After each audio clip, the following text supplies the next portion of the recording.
Alright, welcome back, and you've almost made it to the end here. This is video part 5, the last video part for the lecture on differential reinforcement. And we've been talking about discriminative stimulus control and differential reinforcement and how it leads to discriminated operants and establishes S deltas and SDs. And so next we're going to talk about the opposite of stimulus discrimination. So I want to first revisit operant selection. And so what I really want to emphasize and keep emphasizing is our assumption that behavior is controlled by the environment, right? And in fact, operant selection is the selection of certain variations in behavior or selection of certain stimuli or settings or conditions under which behavior occurs by the environment. So let's look one more time at operant selection of antecedents. So you have organism engaging freely in operant behavior across a variety of stimuli within the environment. And there are immediate consequences in the environment that select the behavior to occur more or less frequently in the presence of certain antecedent stimuli. So differential reinforcement by the environment has a function altering effect that turns antecedents into SDs or S deltas. The S deltas are not correlated with the availability of reinforcement for the behavior, and SDs are correlated with the availability of reinforcement for the behavior. And so at that point, the behavior becomes a discriminated operant. It's no longer a free operant. At this point, it's restricted to particular stimulus conditions for the behavior to occur. So there's a reduction in the variability in the behavior across stimuli. So remember, again, what we're talking about here is how the environment selects certain stimuli to guide or evoke or abate or occasion operant behavior. We call this a discriminated operant. Next, define stimulus generalization and identify examples and non-examples of stimulus generalization. So there are two general types of definitions of stimulus generalization. First one is a basic experimental, and the second one is applied pragmatic. And I'd really like to read a quote for you that is a nice introduction to what stimulus generalization is. This is a quote from Donahoe and Palmer. They said that although selection by reinforcement always involves particular stimuli and responses, the effects of selection extend to other environments that are similar to those in which selection took place. The process by which selection transcends boundaries of the original selecting environment are studied under the heading of stimulus generalization. So when we apply the applied pragmatic definition, and this is from Stokes and Baer, 1977, any occurrence of relevant behavior under non-training conditions, i.e. across subjects, settings, people, behaviors, or time, without the scheduling of the same events in those as had been scheduled in the training conditions. In other words, you arrange an environment to train a behavior to occur in response to a particular stimulus, and stimulus generalization is the occurrence of that behavior in the presence of other stimuli, people, training, or behaviors that were not part of that original training condition or context. Now let's look at a basic experimental definition. It's a term, and this is from Skinner, 1953, a term which describes the fact that the control acquired by a stimulus is shared by other stimuli with common properties. As stimuli become less similar to a training stimulus, responding in the presence of the stimulus becomes less likely. So exemplified by, and this is Spradlin and Simone in 2011, they said stimulus generalization is exemplified by more rapid learning of new discriminations based on the learning of similar discriminations in the past. So providing you these different definitions here to show you that there isn't a complete agreement in the field about what stimulus generalization is. And the second definition by Spradlin and Simone is, in my experience, much less common. And then finally, Shahan 2002 said stimulus generalization refers to the finding that behavior under discriminative control also occurs without training in the presence of stimuli similar to the original stimulus. And novel stimuli differ from the original stimulus along some dimension or dimensions. So that really sounds fairly similar to what Stokes and Baer said and what Skinner said. Right? So there is some consistency. So let me give you an example. One of the earliest demonstrations of stimulus generalization was provided by Thomas and King in 1959.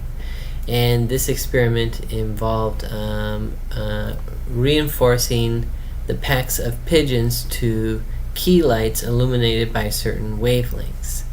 And you have different values of the wavelength on the x-axis here in the bottom, and mean responses on the y-axis. And the training stimulus was this value here, 550. So you can see that the highest rate of responding occurred to the training stimulus.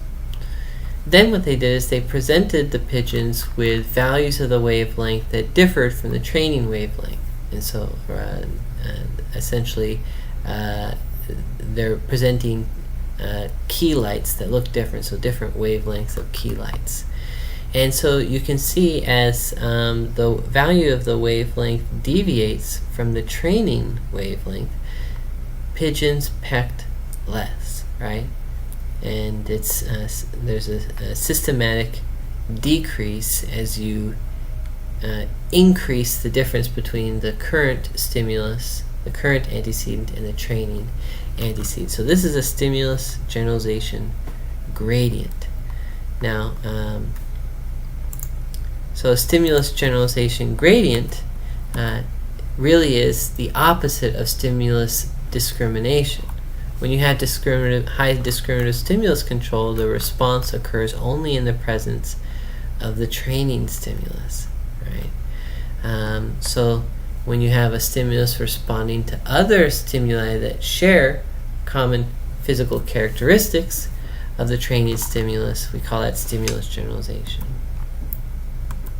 And one last thing here is the reason why stimulus generalization is important, why it's important to figure out how it works, is because one of the main goals of education or therapy or training people in the workplace is for people to be able to generalize a skill across multiple settings and people, places, and time and context, right? And you don't want to teach many times you don't want to teach someone a skill that they can only use in a very narrow range of circumstances. So for example, teaching a child to respond to a greeting. If they learn to only say hi when their mom or dad says hi, but they don't say hi to anyone else at school or the community, then that behavior's not really serving much of an adaptive purpose for them. It's not for other children. By reciprocating a greeting can be conducive to further enjoyable, social interaction with people, conversation, play, and stuff like that for kids. So a kiddo who's learned to reciprocate greetings but doesn't use that skill across contexts is really missing out socially. So here are some examples of stimulus generalization. After teaching the girl with autism to imitate clapping hands, and I should stop for a moment just for those of you who aren't familiar with autism, it's very common for children with autism to have deficits in imitation, so difficulty copying others' actions. And so it's a common clinical goal to teach children with autism to imitate. So after teaching the girl with autism to imitate clapping hands, stomping feet, tapping tables, so that kind of looks like this: clapping hands, and then stomping feet, and then tap table. Without further training, she demonstrated imitation of touching nose, arms up, rubbing her hands together. So the controlling antecedent stimulus for imitation is another person's model. And it doesn't matter what they're modeling or what they're doing, so long as they're modeling an action in front of the learner. So the fact that the learner is imitating a variety of modeled actions where only some of them were directly trained, that's an example of stimulus generalization. I'll give you another example here. The boy was taught to identify lowercase letter A using flashcards and rubber letters at the table. Then, without further training, he also identified lowercase letter A on the alphabet strip on the wall and in his alphabet soup. Or after the student was taught to tie the laces on his sneakers, without further training, he tied the laces on his church shoes. Here are some non-examples of stimulus generalization.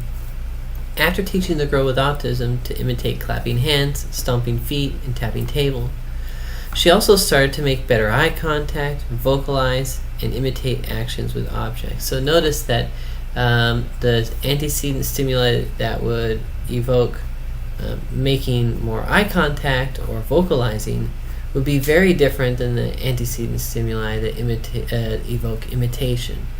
So this is not stimulus generalization. This is a different phenomenon. We would call this response generalization. But that's not a main point of this lecture. Using flashcards and rubber letters, the boy was taught to identify the letter A by selecting the correct letter when asked to do so. In other words, given a few flashcards on the table, right? A letter A, letter P, letter R, letter Z. So the teacher would say, like, find the letter A. And then so the boy is taught to identify the letter A by selecting it, picking up the card, or pointing to it. Now, without further training, the boy started to point to the letter A on flashcards and rubber letters and say the letter A, and also say A is for apple. So see, those are new behaviors that emerged as a result of training. But what we don't see in that scenario is that the same behavior that was originally trained to a particular stimuli is now occurring to other stimuli that weren't part of that training.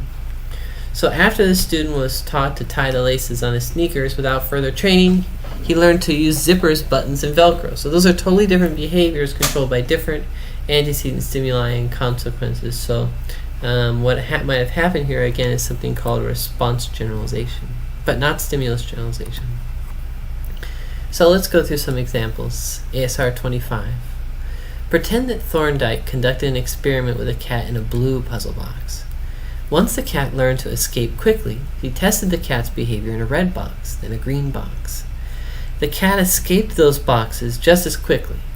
This is an example of A, differential reinforcement, B, stimulus discrimination, C, response differentiation, or D, stimulus generalization.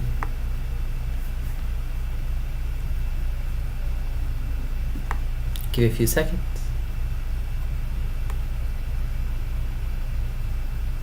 Alright, I'll go ahead and close the poll. And so the answer here is D, stimulus generalization. So the cat is also escaping quickly in boxes that are colors that are different from the color of the original puzzle box. So the cat is generalizing the faster escape response to other contexts, probably because there are other features of the box besides color that have now been turned into discriminative stimuli by differential reinforcement. ASR 26. The boy learned to read text on books at home with mom and dad. When they visited daycare or a department store or a museum, the boy demonstrated the ability to read some of the same words in those settings, even though the font type and font size varied from the text in the books. This is an example of A, differential reinforcement, B, stimulus discrimination, C, stimulus generalization, or D, none of these.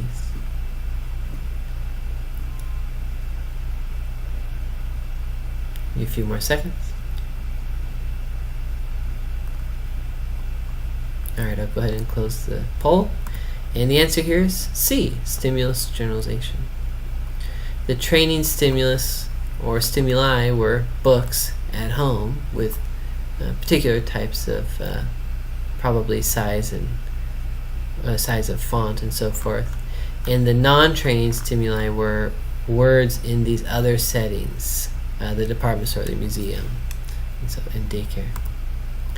Alright, ASR 27. Raul's teacher taught him to share with other students. As a result, Raul also learned to ask other students to play with him. He was more likely to join in small group games like tag on the playground. So the emergence of Raul's new untrained skills are an example of A, differential reinforcement, B, stimulus discrimination, C, stimulus generalization, or D, none of these.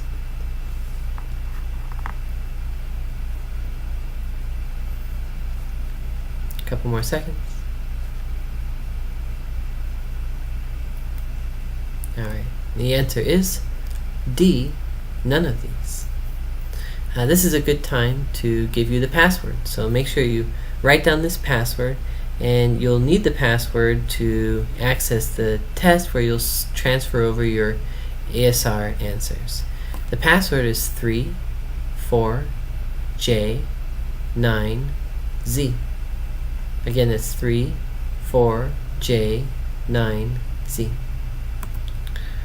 Alright, let's look at objective 19. State the relationship between stimulus generalization and stimulus discrimination. And before I show any information on this slide, just give you a chance to remember what I said about this already in this video. Give you a few seconds to think about it. So, what's the relation between stimulus generalization and stimulus discrimination? They're opposites.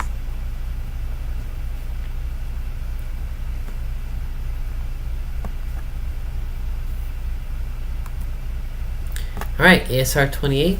At school, Jacob was taught to eat at least one fruit or vegetable during snack break. Specifically, if and only if he ate a bite of fruit or vegetable, the teacher gave him a saltine cracker. This is one of his favorites. This procedure is an example of A, differential reinforcement, B, stimulus discrimination, C, stimulus generalization, or D, none of these.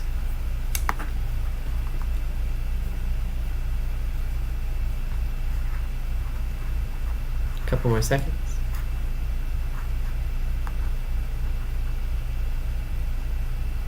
Alright, I'll go ahead and close the poll. And the answer here is differential reinforcement. Okay, so if he eats a bite of fruit or vegetable, the teacher gave him a saltine cracker.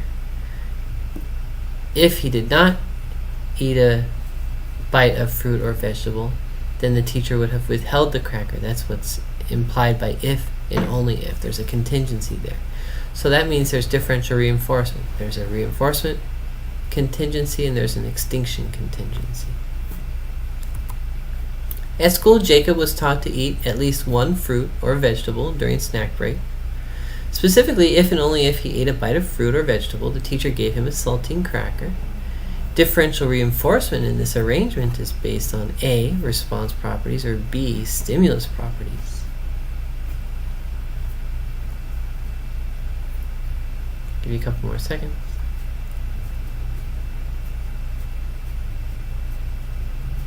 I'll go ahead and close the poll. And the answer here is response properties. If and only if he takes a bite of fruit or vegetable. So it's eating a fruit or vegetable, that's the response that's reinforced. If he doesn't do that, then he doesn't receive the reinforcer. So it's the reinforcer here in differential reinforcement is contingent on behavior. Okay, the type of behavior, the topography. ASR 31, the relation between the response and the reinforcer is represented by which contingency? A, SS, B, RS, or C, SRS.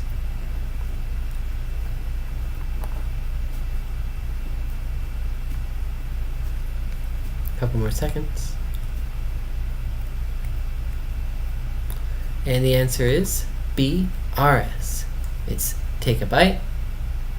If he takes a bite, then he gets the cracker, the reinforcer. So response, reinforcer, relation. That's what the question's asking you about here.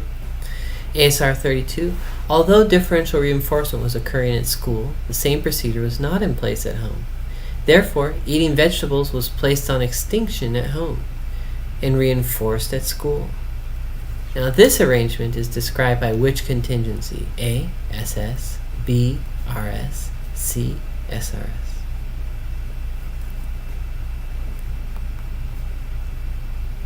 Maybe a couple more seconds. Alright, I'll close the poll. And the answer is SRS. The first S is the location. The response is eating vegetables. The consequence is, the programmed reinforcer.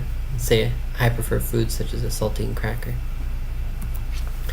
Okay, at school, Jacob was taught to eat at least one fruit or vegetable during snack break. Specifically, if and only if he ate a bite of fruit or vegetable, the teacher gave him a saltine cracker. Now, after a few weeks of success at school, at home his mother offered him a saltine cracker if he had a bite of vegetable she served the family at dinner. He refused. Eating vegetables at school but not at home is an example of A, differential reinforcement, B, stimulus discrimination, C, stimulus generalization, or D, none of these.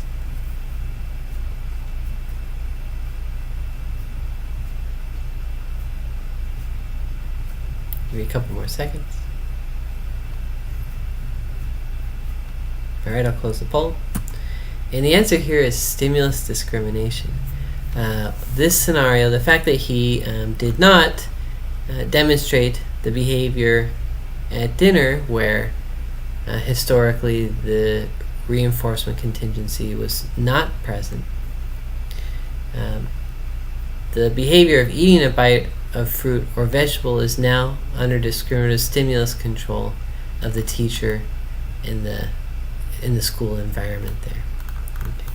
So that's stimulus discrimination. The behavior has not generalized from teacher in school to home in mom. Okay, and here's objective 20. List some variables with temporary effects on discriminative stimulus functions. Okay, so there we go. Okay, so the first one here is motivating operations.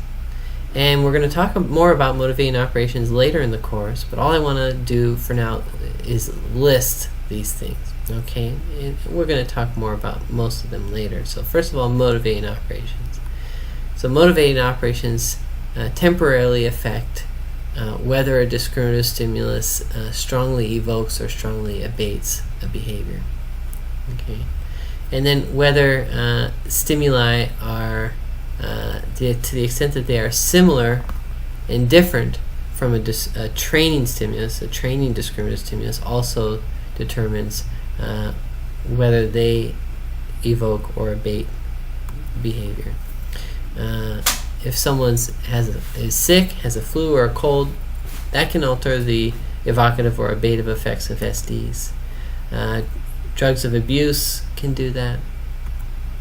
Interfering or distracting stimuli in one's environment. Recent disabilities such as losing the use of an arm or a leg due to a car accident. Central nervous system dysfunction can alter how discriminative stimuli to the extent to which they evoke or abate behavior. The presence or absence of conditional stimuli. Okay. In other words, conditioned elicitors. And that's it. Alright, so here are the references. And yeah, that's the end of this video part.